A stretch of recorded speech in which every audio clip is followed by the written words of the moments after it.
다음은 야시장입니다. 외국인들이 대만을 이야기할 때 가장 먼저 떠올리는 것 가운데 하나는 단연 야시장이에요. 많은 사람들이 바로 야시장의 매력 때문에 대만을 찾는다는 말은 과언이 아니에요.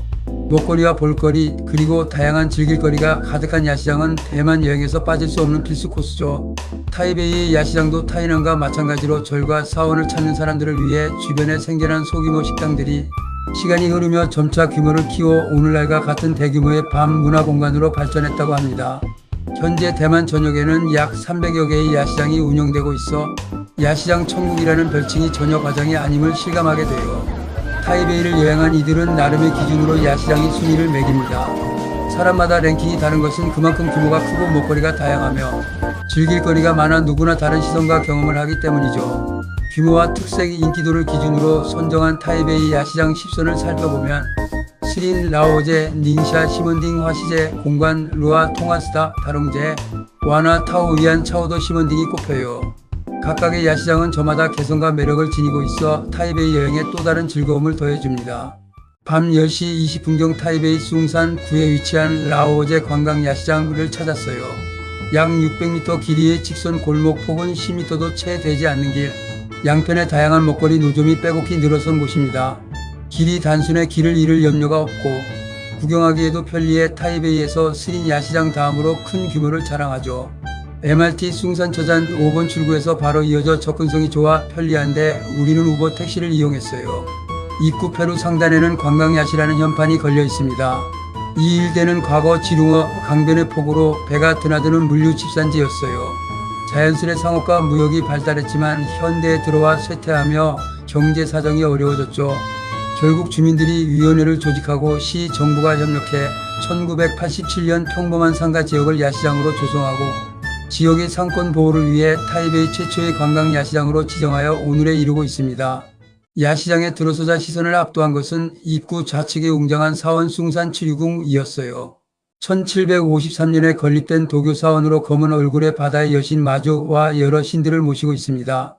현란한 조명에 빛나는 사원의 야경은 화려함을 넘어 눈이 부실 정도였고 층마다 장식된 화려한 조각과 연등은 감탄을 자아냈어요. 입구에는 1803년에 제작된 암수 한 쌍의 돌사자가 놓여 있습니다. 입을 담은 암사자와 이빨을 드러내고 혀를 내민 코믹한 표정의 숫사자는 각각 음양을 상징한다고 해요. 생김새나 조각의 솜씨가 썩 좋은 편은 아닌데 사원의 보물이라고 합니다. 야시장 입구는 인산이네였어요. 입구 왼편에는 후자오빙으로 유명한 푸조수주가 있고 오른편에는 해산물 냄비 요리 전문점 하러가 문을 열고 있었습니다. 특히 푸조수주는 미쉐린 가이드 빛 구르망에 수년 연속 선정된 명소로 후추와 파를 넣은 돼지고기 소를 빵피로 감싸 화덕에서 구워낸 후자오빙은 라오제의 명물이죠. 시장 안으로 들어서자 활기찬 분위기가 파도처럼 밀려왔습니다. 길 중앙에는 이동식 노점들이 줄지어 서 있고 양옆에는 식당과 상점이 빼곡해 여간 복잡한 게 아니었어요. 인파에 밀려 자의 반 타의 반으로 골목 안으로 빨려 들어갔죠. 시장 안쪽에는 각종 먹거리뿐 아니라 의류, 차파, 장신구, 전통 공예품, 게임, 오락실, 심지어 마사지 가게까지 있었습니다. 먹거리는 다양했어요. 약재를 넣고 끓인 전통 보양식 돼지갈비 요리, 고구마볼, 전통 찹쌀 경단, 잡탕 요리, 루에이, 망고, 빙수 등이 손님을 유혹했죠. 그러나 좁고 뜨거운 공간에서 풍기는 강한 냄새와 비위생적으로 보이는 조리 환경은 식욕을 꺾어버렸어요. 특히 썩은 시궁창 냄새를 연상시키는 취두부의 악취는 최악이었습니다. 갈증을 달래기 위해 들른 빙수 가게에서 맛본 망고 빙수는 역시 대만답게 일품이었어요. 밤이 깊어 자정이 가까워지자 인파는 줄어들었지만 먹거리를 앞에 둔 사람들의 표정에서는 끝날 기미가 보이지 않았습니다. 이곳 역시 현금 결제만 가능했죠. 대만 여행에서 잊지 말아야 할 것은 현금과 식수라는 것을 다시금 실감했어요. 중화민국의 초대 총통을 지낸 장제스를 기리기 위해 세워진 기념관의 정식 명칭은 국립중정기념당입니다. 하지만 대만 사람들은 흔히 중정진행탕이라 불러요. 기념당의 이름은 장제스의 본명인 장중정에서 따왔으며 개석은 자입니다. 미국의 링컨 기념관과 중국 순원의 영묘인 중산링을 본보기로 하여 세워졌다고 해요. 대만 국민들과 세계 각지 화교들의 자발적인 성금으로 1980년 3월 31일 완공되었고 장제스가 서거한 4월 5일에 맞추어 일반에 개방되었습니다. 오늘날 중정기념당은 대만 현대사의 상징이자 대표적인 관광명소로 자리 잡았어요. 손문을 기린 국립국부기념관, 국립고궁박물관, 그리고 용산사와 함께 타이베이의 4대 명소로 꼽히죠. 기념당으로 들어서기 전 가장 먼저 눈에 띄는 것은 웅장한 백색의 페루입니다. 페루의 중앙문 상단에는 자유광장이라는 현판이 걸려 있어요. 정문을 통과하면 탁 트인 광장과 함께 기념당의 위용이 눈에 들어왔습니다. 기념당을 향해 왼쪽에 국가음악청과, 오른쪽에 국가희극원인 국립극장이 있으며 광장 끝 정중앙에 기념당이 있어 자유광장을 에워싸고 있는 형국을 하고 있어요. 정문에서 기념당까지 이어지는 길에는 햇볕을 피할 그늘이 없어 한 걸음마다 이마에 땀을 훔치며 걸어야 했습니다. 중정 기념당을 찾는 사람들은 기념당 관람도 관람이지만 오전 10시부터 오후 5시까지 매시 정각에 열리는 근위병 교대식을 보려는 경우가 많다고 해요. 기념당 1층에서 잠시 숨을 고르다 4시 근위병 교대식을 보기 위해 기념당 앞 광장으로 향했어요. 흰 제복에 철모까지 흰색으로 갖춘 현역 군인 6명이 펼치는 의장대 교대식은 절도 있는 걸음과 각 잡힌 동작이 인상적인 구경거리였습니다. 다만 의식은 보행과 총검술 위주의 짧은 퍼포먼스로 오래 기다린 보람없이 금세 끝나 아쉬움이 남았어요.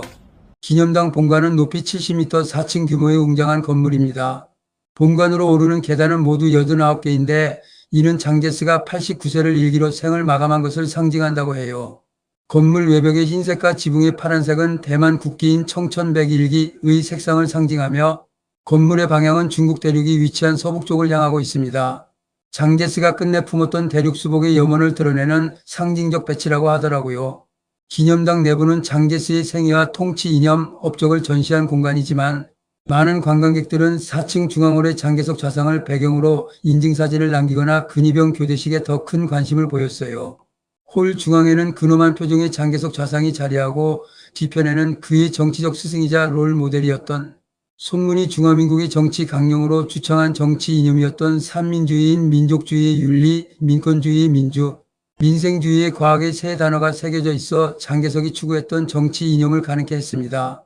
장개석은 한국의 독립운동가들을 지원했으며 해방 이후에도 한국과 우호적 관계를 유지해 이승만 정부로부터 대한민국장을 받기도 했어요. 그러나 그에 대한 대만인들의 평가는 크게 엇갈리고 있습니다. 일본의 항복을 이끌어내고 대만 경제 발전을 주도한 지도자라는 긍정적 평가가 있는 반면 국공내전 패배와 공포정치를 자행한 권위주의 독재자라는 부정적 평가도 강하게 공존하죠. 이러한 이유로 중정기념당은 현재 개인 숭배를 경계하며 운영 방침을 재검토하고 있다고 합니다. 그 모습을 바라보며 문득 우리나라의 초대 대통령 이승만을 기리는 기념관조차 제대로 마련하지 못한 현실이 떠올랐어요. 대만 사회에서 장개석을 두고 오가는 논란이 오히려 부럽게 느껴질 만큼 씁쓸한 대조였습니다. 중정기념당 관람을 마치고 타이베이 완화고에 자리한 룽산스로 향했어요.